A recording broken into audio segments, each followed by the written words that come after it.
Hello my dear friends, आज की class में हम डिस्कस करेंगे battery ignition system.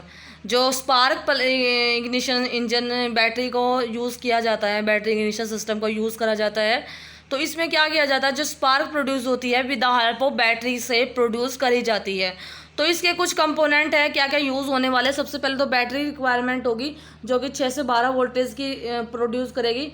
Then ignition switch, then ignition coil with a ballast resistor, distributor, contact breaker, condenser, spark plug. तो ये कुछ component है, इनको देख लेते हैं पहले किस तरीके से कनेक्शन होता है। सबसे पहले तो ये बैटरी होती है जो कि इंजन के द्वारा जो पावर मिलती है वहाँ से चलती है। देन इग्निशन स्विच जो ऑन ऑफ करने का रिक्वायरमेंट होती है कि स्पार्क कितना प्रोड्यूस हुआ, उसको अकॉर्डिंग ऑन या ऑफ करने के यूज़ होता है। देन ये आर्मेचर, देन यहाँ पे ब्लास्ट रजिस्टर, देन यहाँ पे प्राइमरी कोयल एंड इस तरीके से सेकेंडरी कोयल। देन यहाँ पे contact breaker with distributor. Distributor का काम क्या होता है, ये जब भी स्पार्क जो भी प्रोड्यूस होती है वो सभी को में डिस्ट्रीब्यूट करता है, यानी कि 4 सिलेंडर यानी कि 4 स्पार्क प्लग होते हैं, तो सभी में एक डिस्ट्रीब्यूट किया जाता है by the rotation of the cam. तो इस तरीके से ये पावर को ट्रांसमिट करता है। तो सबसे पहले मेन काम क्या है कि जो वोल्टेज रिक्वायरमेंट होती है स्पार्क प्रोड्यूस करने के लिए वो हाई वोल्टेज की रिक्वायरमेंट होती है। बट जो बैटरी प्रोड्यूस करती है वो 6 से 12 वोल्ट तक ही वोल्टेज को प्रोड्यूस करती है। लेकिन क्या होगा, हमें चाहिए हाई वोल्टेज चाहिए स्पार्क प्रोड्यूस करने के लिए। अबाउट 20,000 से लेकर 30,000 वोल्ट तक की वोल्टेज चाहिए स्पार्क प्रोड्यूस करने के लिए। तो उसी के अकॉर्डिंग ये हमने ये सिस्टम लगाया है, ये वाइंडिंग्स लगाई गई है इसी तरीके से, क्योंकि हमें हाई वोल्ट में कन्वर्ट करना होता है लो वोल्टेज को। तो क्या किया जाता है, सबसे पहले तो हमें ये देख लेते हैं कनेक्शन कैसे होता है कि बैटरी इग्निशन सिस्टम है, प्राइमरी और सेकेंडरी ये सब कनेक्शन होते हैं, वाइंडिंग्स होती है एक दूसरे के साथ में कनेक्टेड होते हैं, ठीक है। कॉन्टैक्ट ब्रेकर को ग्राउंड किया जाता है।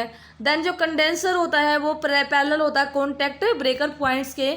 One end of the condenser is ground and other is connected to the contact breaker arm, यानी कंडेंसर का एक आर्म जो एक एंड होता है ग्राउंड किया जाता है, दूसरा एंड कॉन्टैक्ट ब्रेकर आर्म के साथ में कनेक्टेड होता है। जो सेकेंडरी इग्निशन सर्किट शुरू होता है फ्रॉम द ग्राउंड से शुरू होता है, then passes through the secondary winding, then उसके बाद डिस्ट्रीब्यूटर और स्पार्क प्लग तक को ग्राउंड किया जाता है, चला जाता है। It is not connected with the primary ignition circuit, यानी कि primary ignition circuit sir connected नहीं होता है।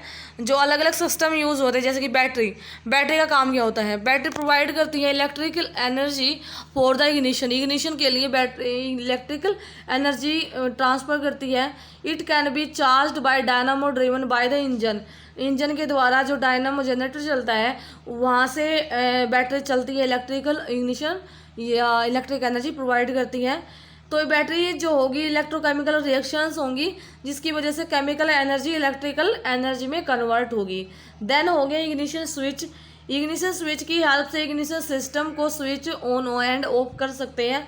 ब्लास्ट रजिस्टर जो कि प्रोवाइड करता है in a series with the primary winding to control the current को कंट्रोल करने के लिए प्राइमरी वाइंडिंग के साथ सीरीज में होता है शुरुआत में, यानी कि स्टार्टिंग पर्पस के लिए। It is bypass so that more current may flow in a primary circuit, शुरुआत में स्टार्टिंग में मोर करंट फ्लो करने के लिए प्राइमरी वाइंडिंग सर्किट में, तो इसको बाईपास किया जाता है। इग्निशन जो कोयल होती है इसका पर्पस क्या होता है, यानी कि जो स्टेप अप करने के लिए, यानी कि 6 to 12 बैटरी होती है वोल्ट की जो प्रोड्यूस करती है, उसको 20,000 से लेकर 30,000 वोल्ट तक कन्वर्ट करने के लिए, स्टेप अप करने के लिए यूज़ करा जाता है इग्निशन कोयल का। तो इसमें स्पार्क इंड्यूस्ड होती है across the electrode of the spark plug, यानी कि जो स्पार्क प्लग की इलेक्ट्रोड्स हैं उसके अक्रॉस में उसमें क्या होता है स्पार्क इंड्यूस्ड होती है, जिसकी वजह से जो कंबस्टेबल चार्ज होता है यानी कि एयर प्लस फ्यूल जो कि कंबशन चैम्बर के अंदर वो इग्नाइट होता है, उसको जलाने के लिए कंबशन करने के लिए यूज़ किया जाता है। Then distributor, the rotor of the distributor rotate and distribute the current to the 4 segment which in turn send to the spark plug. जो डिस्ट्रीब्यूटर रोटेट करेगा, यानी कि जैसे जैसे रोटर ऑफ डिस्ट्रीब्यूटर रोटेट करेगा तो करंट को डिस्ट्रीब्यूट करेगा सभी सेगमेंट्स में, जिसकी वजह से जो स्पार्क प्रोड्यूस होगी स्पार्क प्लग के सभी सेगमेंट में पावर चली जाएगी, करंट चला जाएगा। कंडेंसर रिड्यूस करेगा sparking at the breaker point and there by prolong their life, उसकी लाइफ को ज़्यादा करता है, प्रोलोंग करता है, यानी कि स्पार्किंग को कम करने का काम करता है। कॉन्टैक्ट जो ब्रेकर होते हैं the because of the ignition system 4 cylinder engine के द्वारा जो कैम और कॉन्टैक्ट ब्रेकर्स के साथ में 4 नोब के साथ में कनेक्टेड होता है, यानी कि मेक करने के लिए, ब्रेक करने के लिए जो कि कॉन्टैक्ट ऑफ द प्राइमरी और सर्किट का 4 बार एक revolution of the current shaft, यानी कि एक बार अगर करंट शाफ्ट रोटेट करेगा तो 4 बार कॉन्टैक्ट बनाएगा और उसको ब्रेक करने का काम करेगा। स्पार्क प्लग का के साथ में 2 इलेक्ट्रोड्स होती हैं और एक प्रॉपर गैप मेंटेन होता है। हाई वोल्टेज जाती है स्पार्क प्लग तक इलेक्ट्रोड्स के थ्रू में, जिसके द्वारा स्पार्क प्रोड्यूस्ड होती है। स्पार्क प्रोड्यूस होने की वजह से जो कंबस्टेबल चार्ज हैं एयर प्लस पेट्रोल वो जलेगा कंबशन चैम्बर के अंदर। देन मैकेनिज्म क्या है, जब भी इग्निशन स्विच को ऑन करते हैं, जैसे ही इग्निशन स्विच को ऑन किया करंट फ्लो करेगा बैटरी से प्राइमरी वाइंडिंग के थ्रू में, यानी कि बैटरी से प्राइमरी वाइंडिंग के थ्रू करंट पास करेगा, जिसकी वजह से मैग्नेटिक फील्ड प्रोड्यूस होंगी कोयल के अंदर। जब भी कॉन्टैक्ट पॉइंट ओपन होंगे तो मैग्नेटिक फील्ड कोलैप्स हो जाएगी। मैग्नेटिक फील्ड कोलैप्स होने की वजह से, यानी कि the movement of the magnetic field की वजह से जो करंट सेकेंडरी वाइंडिंग में चला जाएगा। ठीक है, तो सेकेंडरी वाइंडिंग और जो प्राइमरी वाइंडिंग में डिफरेंस होता है, सेकेंडरी वाइंडिंग में अराउंड 21,000 टर्न होते हैं और फाइन वायर होती, पतली वायर्स होती हैं और जो वोल्टेज जो रहेगी वो 30,000 वोल्ट तक होगी। और जो प्राइमरी वाइंडिंग के अंदर जो रहेगी अबाउट 200 से लेकर 300 टर्न होंगे, थिक वायर होती है। देन उसका जो डिस्ट्रीब्यूटर जो रहेगा वो हाई वोल्टेज पावर करेगा टू द स्पार्क प्लग। और जब भी गैप प्रोड्यूस करना है तो produce the spark and ignite the combustible mixture in the cylinders. तो इस तरीके से जो डिस्ट्रीब्यूट डायरेक्ट करेगा high voltage the spark plug directly. ठीक है, तो कुछ एडवांटेज एंड डिसएडवांटेज लिमिटेशंस हैं। First of all it provide high quality of spark at low speed.